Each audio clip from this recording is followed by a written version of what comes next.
pertanyaan saya berikutnya mengenai keterangan ahli poligraf. Jadi dalam persidangan yang lalu, persidangan ini menghadirkan ahli poligraf untuk menyampaikan keterangannya ya, soal keahliannya dalam membaca hasil pemeriksaan lie detector. Nah, bagaimana pendapat saudara ahli dalam menilai kekuatan pembuktian dari keterangan ahli poligraf? Mohon penjelasannya. Poligraf ini untuk ini ya apa? Ahli dalam membaca pemeriksaan lie detector. Oh baik, lie detector. Jadi gini, memang kalau kita lihat, KUHP itu membedakan antara barang bukti dengan alat bukti. Barang bukti diatur di pasal 39 KUHP, alat bukti diatur di 184 KUHP yang limitatif ya. Ada saksi, surat ahli, petunjuk, keterangan terdakwa gitu ya. Nah, ketika ada metode-metode seperti itu yang mungkin belum termaktub atau diatur dalam KUHP, karena prinsip hukum acara itu adalah limitatif dan imperatif, kan, terbatas dan memaksa.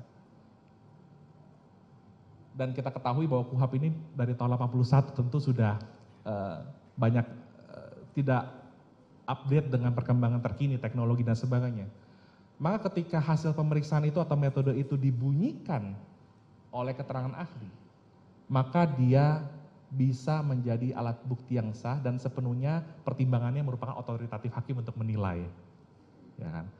Tapi saya perlu tegaskan bahwa petunjuk yang merupakan aksesoar evidence itu tidak bisa mendapatkannya dari alat bukti ahli, hanya dari surat, saksi, dan keterangan terdakwa. Tapi kedudukan yang sudah dibunyikan tadi itu memiliki kekuatan pembuktian atau bawis kerah ya, sebagai alat bukti yang sah.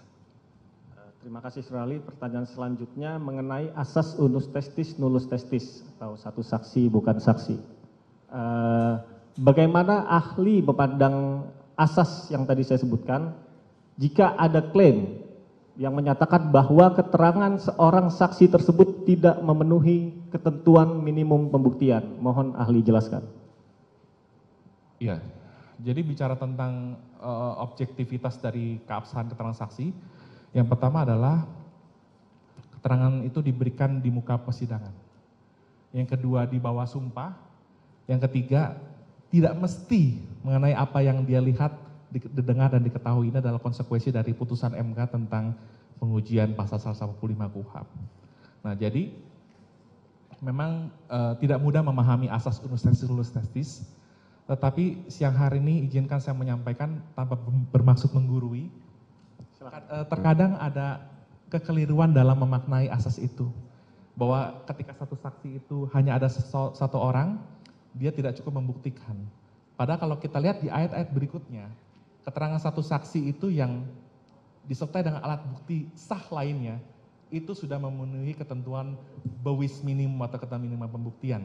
Masalah itu berharga atau tidak, berkualitas atau tidak, itu merupakan otoritatif hakim. Jadi bahkan kalau menurut mentor saya, Opung Victor Huta Barat, moga-moga menonton juga, beliau seorang hakim, beliau mentor saya, izin majelis, saya ngomongnya ketaharu karena beliau mengajarkan saya cukup lama. Bahkan keterangan 2 orang saksi pun cukup untuk membuktikan. Dan tadi satu saksi plus alat bukti yang lainnya itu juga cukup untuk memenuhi ketentuan minimal pembuktian atau bawis minimum. Baik, saudara ahli, saya sampai pada pertanyaan saya yang terakhir melanjutkan yang tadi ya. Jadi jika demikian dalam hukum acara pidana mana yang lebih penting? Kualitas keterangan saksi atau kuantitas? Mohon ahli jelaskan. Ya, mau 1000 bukti atau 1000 alat bukti. Kalau hakim tidak teryakinkan maka semua akan sia-sia. Karena yang dianut dalam KUHP adalah negatif wettelijk bewijs theory. 2 alat bukti disertai dengan keyakinan hakim. Nah, ini konteksnya adalah yang penting berarti kualitas bukan sekedar kuantitas. Bagaimana apakah keterangan saksi itu memiliki persesuaian dengan alat bukti yang lainnya atau persesuaian dengan keterangan saksi lainnya meskipun berdiri sendiri, dan juga kualitas, kesusilaan, tata cara hidup saksi yang memungkinkan dia memberikan alasan dalam memberikan keterangan saksi dan yang membuat keterangan itu dapat dipercaya ketika diperdengarkan di muka persidangan yang mulia. Demikian. Baik, terima kasih. Dilanjutkan oleh rekan saya. Jangan lupa like, subscribe, dan share ya.